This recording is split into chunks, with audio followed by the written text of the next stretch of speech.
Hi everyone, welcome back to another video from Wake&Tech. Today I'm going to be guiding you through how to add text in CapCut.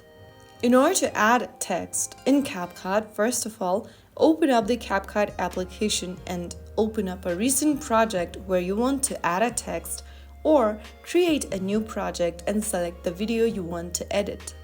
I'm just going to open up an existing project.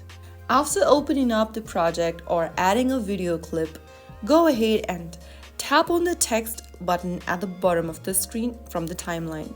Now, you can go ahead and tap on Add Text.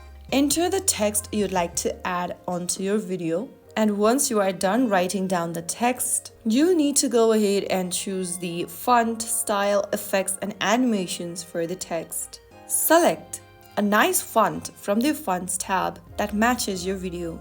You can also stylize your text by adding colors, styles, highlights, etc. If you want to add effects onto your text, choose the effect option and choose one of the effects that matches your project.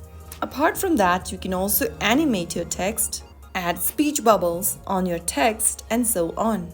After you are done adding the text, you can go ahead and drag the text timeline, make it shorter or longer according to your preference. You can also press and drag the text timeline and release it on the screen to place it on your desired location. And just like that, your video has now a clean, stylish text that stands out. If you found the video helpful, don't forget to like, share, and subscribe to the channel for more CapCut tutorials. I'll see you in the next video. Thank you for watching.